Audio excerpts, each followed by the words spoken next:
Citoyen TV, la chaîne de l'Afrique digne et de sa diaspora. Au sommaire, CPI par Monsieur Jean de Dieu Haïssi sur Afrique Média TV. Actualité en RDC et pour finir, actualité en Syrie par Thierry Messant. Commençons tout de suite avec la CPI. Intervention de Jean de Dieu Haïssi sur Afrique Média TV. Il faut que les Africains se rendent compte qu'ils sont victimes du racisme. Du racisme, c'est le racisme. Et le racisme a pour principale manifestation la diffusion des idéologies fortes. Il y a la diffusion de l'idéologie capitaliste, parce que le capitalisme est une anthropophagie. Le capitalisme cruel se nourrit de l'homme, se nourrit de la vie humaine. Et il est brutal, violent.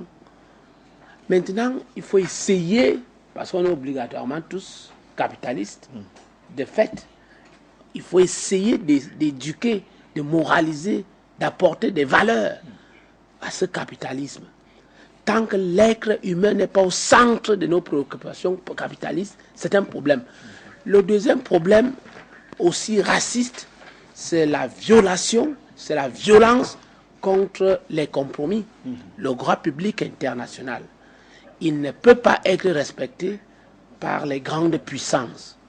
Les grandes puissances qui ont la prétention d'avoir le grand privilège naturel d'être ceux qui ont inventé. Ils ont inventé la poudre, ils ont inventé les bombes, ils ont inventé. Et donc, la guerre a changé de couleur. La guerre qui est pratiquée aujourd'hui, c'est qu'on peut utiliser Bachir pour détruire Haïti. Voyez-vous? C'est-à-dire on peut utiliser...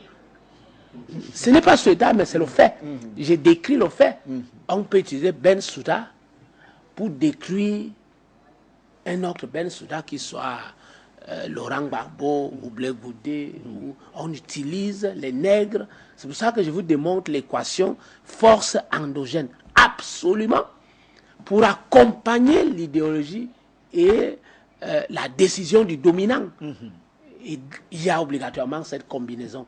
Parce qu'on ne peut pas déstabiliser votre socle granitique s'il n'y a pas, même dans nos villages, pour qu'on vienne vous manger en sorcellerie, il faut bien qu'il y ait un membre de votre famille qui ouvre la porte métaphysique de chez vous. Est-ce que vous pensez aux gens de Dieu Haïssi que c'est le bon moment pour que l'Afrique se retire de cette CPI? Je réponds donc maintenant, après avoir décrit.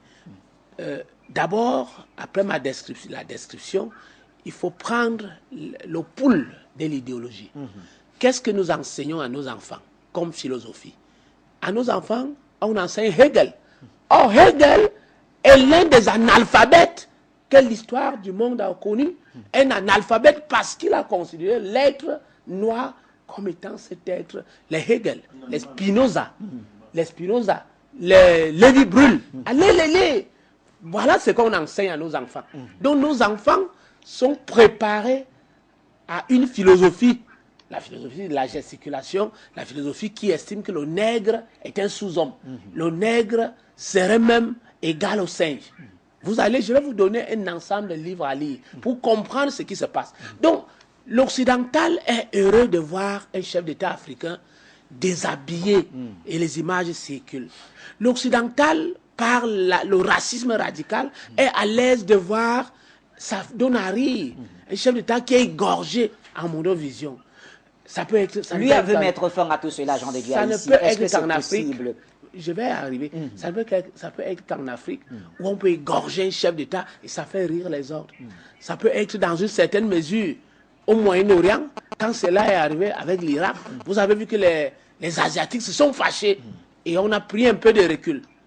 Et quand ils approchent la Syrie, vous voyez que même l'Europe de l'Est... Alors, quand je vais donc aboutir à la réponse finale, c'est que la Cour pénale internationale n'est qu'un instrument de l'esclavagisation de la domination occidentale. Quand j'ai parlé de la Cour pénale internationale, je peux parler des autres institutions de Bretton Woods qui sont des agresseurs de ce que vous appelez ici économie. Voyez-vous? Donc, l'Africain a donc, quand on me donne l'information que certaines prééminences commence à parler le langage que vous et moi, nous les brailleurs et les aboyeurs, nous voulions prononcer. Ça commence à venir. Évidemment, ça m'a permis de conclure. Là où j'ai l'habitude de parler, j'ai dit, en vérité, nous disons tout haut ce que les peureux disent tout bas. Alors, j'ai compris. Est-ce que vous pensez, ce que vous appelez peureux, entre guillemets, est-ce que vous pensez qu'ils peuvent aujourd'hui aller jusqu'au bout de ce qu'ils veulent, c'est-à-dire retirer l'Afrique de cette institution judiciaire? Non, c'est pas ça le plus important. Et pour nous, c'est un discours futuriste. Le discours futuriste voudrait que vous formiez vos enfants à comprendre que le noir ne devrait pas être le sous-homme. Il faut prononcer la rupture. Est-ce qu'en d'autres termes, vous me dites que c'est pas le moment? Le message doit passer, oui, mais c'est pas le moment de quitter? Non, attendez. Vous parlez d'un discours futuriste. Si j'étais à l'intérieur, je vous dirais que ce n'est pas le moment. Oui. Comme je suis de l'extérieur, je vous dis que c'est tard. Que c'est tard, ça devrait arriver depuis longtemps. Et donc, je chute en disant ceci. En vérité, le noir africain aujourd'hui, qui s'exprime, ne demande pas la rupture de la coopération avec le monde occidental ou bien le monde oriental. Demande la responsabilisation des Africains eux-mêmes, à comprendre qu'il faut s'élever au niveau de la conceptualité et s'affirmer et marquer l'histoire. Marquer l'histoire, parce que quand on a accepté d'être pantin, ce n'est pas au dernier moment qu'on va commencer à crier, venez, quand monsieur, je prends un exemple au hasard. Dans l'attaque du papier de Nadège, elle a dit toute liberté s'arrache. Est-ce que vous pensez tout simplement que... Je voulais vous montrer que M. Bozizé, par exemple, n'avait pas besoin d'arracher sa liberté. Il avait besoin de dire, mes cousins de France, venez me sauver. Les bandits sont ici. C'est donc la dimension de l'incompétence, de l'incompréhension, de l'incapacité de certains Noirs, justement, à lire très loin. D'accord. Merci Jean de Dieu ici. Tout de suite, actualité en RDC. Merci de votre fidélité à Télé 50 ans. On commence avec le Premier ministre Matata Ponyo qui poursuit son séjour en Égypte et ce vendredi, il s'est rendu à Ismaïlia pour visiter le canal de Suez. Sur place, le Premier ministre a été accueilli par le responsable de ce site qui l'a conduit dans la salle des conférences où ils ont assisté à la projection du film retraçant l'historique du canal de Suez. Pour rappel, lors de l'inauguration de l'ouvrage, le chef de l'État congolais Joseph Kabila a été compté parmi les invités d'honneur de ce pays frère. Le canal de Suez a été réalisé en une année sur les 3 ans prévus. Et pour finir, actualité en Syrie par Thierry Messan. Les négociations viennent de commencer à Genève dans une certaine confusion. À l'évidence, Genève 3 n'aboutira à aucun accord et il n'y aura pas de Genève 4. Pourtant, ces négociations ont une certaine utilité parce qu'elles permettent de clarifier la situation. D'abord, il apparaît que les Nations Unies ne sont pas un organe neutre, mais participent activement à l'organisation de la guerre, au moins depuis 2012.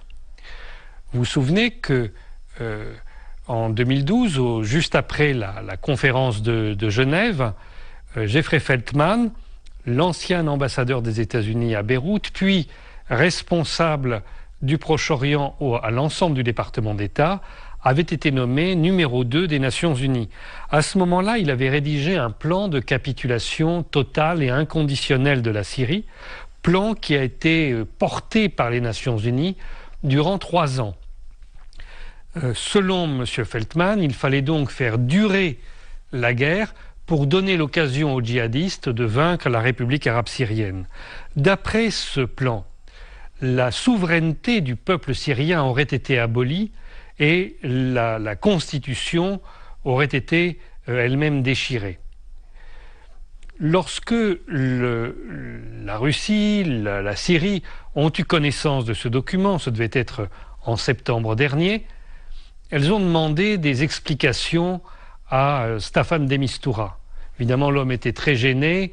Il expliquait qu'il n'était pas engagé par les documents de son supérieur, M. Feltman. Et pourtant, juste à ce moment-là, il a nommé, pour le seconder, un universitaire allemand, Volker Perthes, qui devait, dans ces négociations à Genève, faire le lien entre les deux camps, placés dans des salles différentes. Or, Volker Perthes est le rédacteur de ce plan de capitulation totale et inconditionnelle de la Syrie. Donc d'un côté, les Nations Unies s'excusaient d'avoir rédigé ce plan, et de l'autre, elles plaçaient l'homme qui l'avait formellement rédigé responsable des négociations. Donc c'est clair, les Nations Unies ne joueront pas de rôle positif pour la Syrie, et elles sont aujourd'hui l'otage dans les mains des États-Unis et de la Russie. La deuxième chose qui a été clarifiée, c'est qu'avec le temps, l'opposition syrienne a évolué. Au début, il y avait quelques intellectuels qui avaient été corrompus par l'argent du Qatar et par les États-Unis, qui servaient de personnages de devant de manière à masquer les frères musulmans qui, eux, aspiraient à exercer le pouvoir. Or, tout ça ne tient plus. Tous ces intellectuels ont disparu les uns après les autres, et dans la logique de la guerre qui fait qu'il n'y a pas de position intermédiaire sur un champ de bataille, on est d'un côté ou on est de l'autre, si on reste au milieu, on est tué par les deux camps en même temps. Donc dans la logique d'une guerre, il y a une radicalisation de chaque côté, et particulièrement du côté de l'opposition, qui est aujourd'hui arrivée à son stade ultime avec Daesh. Donc, de facto, quand on dit qu'on ne discute pas avec Daesh, on est forcé de discuter avec des gens qui travaillent avec Daesh. Les responsables de différents groupes sponsorisés par l'Arabie Saoudite. Or, l'Arabie Saoudite, c'est un État particulier. La propriété privée d'une famille qui règne de manière absolue sur ce pays. Et comme cette famille, c'est une famille tribale, elle a imposé des relations tribales à ses alliés, particulièrement à ses alliés syriens. Donc elle a sélectionné les chefs de guerre de ces groupes en fonction de leur appartenance à des tribus syro-irako-saoudiennes. Avec le temps, ces gens ont retrouvé un comportement tribal. De fait, ils ne sont pas aujourd'hui en position de représenter la majorité du peuple syrien. Donc, les négociations de Genève amènent à conclure que la paix ne pourra pas être négociée avec ces groupes armés, mais que la paix ne pourra être négociée qu'avec l'opposition intérieure, la seule qui soit légitime. Pendant que les négociations se déroulent à Genève, les États-Unis et la Russie ont conclu un accord et prévoient à partir du mois de mars, ensemble, d'attaquer de manière féroce Daesh. Le département de la Défense devrait annoncer dans les prochains jours une augmentation de 35% du budget alloué à la coalition internationale pour lutter contre Daesh. Et la Russie et les États-Unis sont en train d'organiser, ici en Syrie, leur intervention militaire commune. De fait, l'Arabie Saoudite, qui a compris que la récréation était terminée, est aujourd'hui en train de se tourner vers les faucons libéraux aux États-Unis, et particulièrement vers le général David Petraeus, pour essayer d'organiser une nouvelle force wahhabite cette fois, et non plus frères musulmans, une nouvelle force wahhabite pour remplacer Daesh. Cependant, personne ne pourra aller contre une alliance entre les États-Unis et la Russie. Citoyen TV, la chaîne de l'Afrique digne et de sa diaspora.